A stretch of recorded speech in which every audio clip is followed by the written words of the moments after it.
Okay, here's the core routine me and Mike did over vacation that we've kind of carried over to a couple times a week. Again, just trying to learn to stabilize in several planes of motion. So this is the rotisserie chicken. I've got my feet up.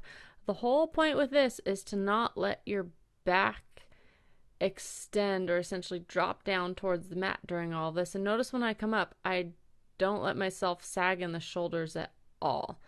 So obviously feet up's harder. We're going to go down to an easier version here where I'm just in that tall plank and I rock as far as I can control without letting my back arc or my waist like bend at the side. And again, when I come up, I really push up through my shoulders. I don't let myself sink in the shoulder blades.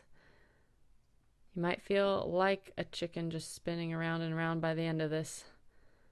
And then easiest one here with the rotisserie chicken, same thing, but on the knees. Again, really push through the hands as you come on up. Don't let yourself sink in the shoulder blades. Don't let your back extend. You shouldn't feel this at all as far as jamming or pressure in your low back. Just some good work through what I like to call the butts and guts. Okay, number 2. Down dog to cobra. If you've done any sort of like yoga, this will be very familiar. You will see just how tight my hamstrings are here. That's me just moving my hands to center and more there. You could also add that as a nice little core challenge though. But again, I'm really pushing through my hands to drive myself back there. And as I lower down, I'm not letting myself drop to the floor. I keep my core engaged.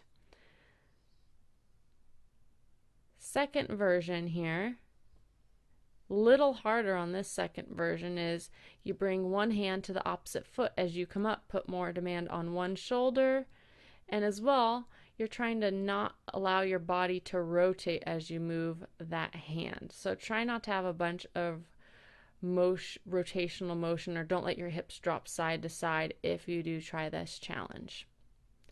Okay, number 3. Bird dog. So again, the idea here is to not let yourself sink in the shoulder blades, as well as don't let gravity pull that belly down. Kind of lift up away from gravity the whole time. And the hardest part here for most people is as you extend that hip out, you want to arc your low back to get more motion. It's not a very big motion. As you see, my leg barely gets like parallel with the ground here, but I'm trying to keep my back really still. I'm also trying not to let my hips rotate. A trick some people do is lay a foam roller along the length of their spine to make sure that they're keeping good core stability and not letting their pelvis rock or essentially lift a hip. This is a little just more challenging as you bring the foot and hand out away from your center. And now this one's my favorite here.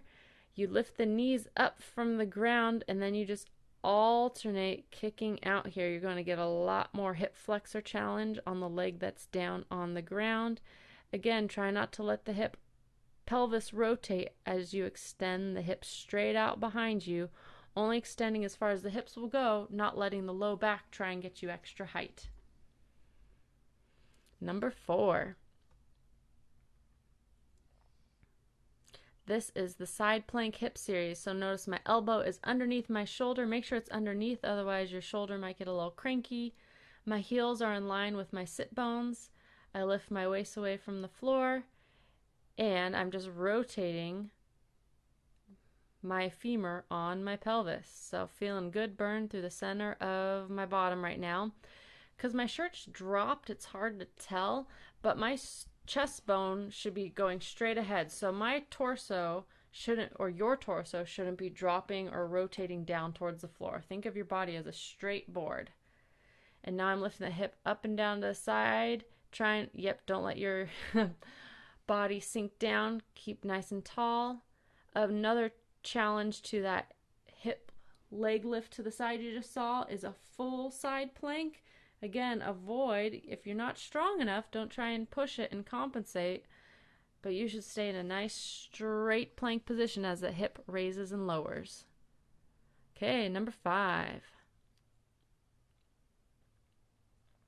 Core shovels. So we're going to start with some remediate versions here, but the big thing with this Round of exercises here is that butts and guts position, or engage your lower abdominals and glutes to keep the small of your back on the ground. I oftentimes like to have my hands at the small of my back and keep pressure on my hands for good feedback on positioning. Here's a second version where you're extending alternate legs out instead of keeping one on the ground as you raise and lower. To make this more challenging, you just lower the leg towards the ground without letting your back arch.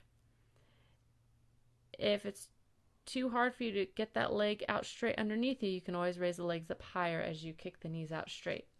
Number 3, kind of think of a shovel. You scoop the dirt and then fling it behind you. My hamstrings are so tight, it'd probably hit me in the face. But again, the whole point is to keep the small of your back down to the mat using your abdominal muscles. Notice I'm not holding my breath with any of these. Do not hold your breath, otherwise you're just Valsalving, probably to gain stability. Push-ups. So I'm going to show a bunch of wall push-up varieties first to start with. If you're doing push-ups, I prefer you to start on the wall, or some other versions I'll show, instead of on your knees on the floor, and that's because of the core challenge that comes with push-ups. If you're on your knees, it's not as challenging to the whole core stability. So here, again, it's hard to see just from the nature of the shot here, but I'm really squeezing my shoulder blades together, then pushing away. So not just my arms, but my shoulder blades are moving with my arms. I showed half with my elbows in towards my body, biasing more the triceps, and now with my elbows out wide, I'm biasing more my pecs.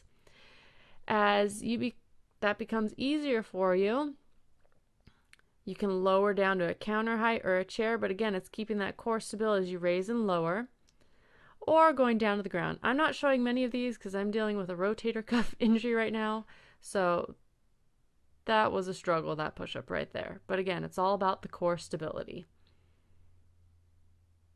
Okay, number 7. Hands underneath the shoulders, directly underneath.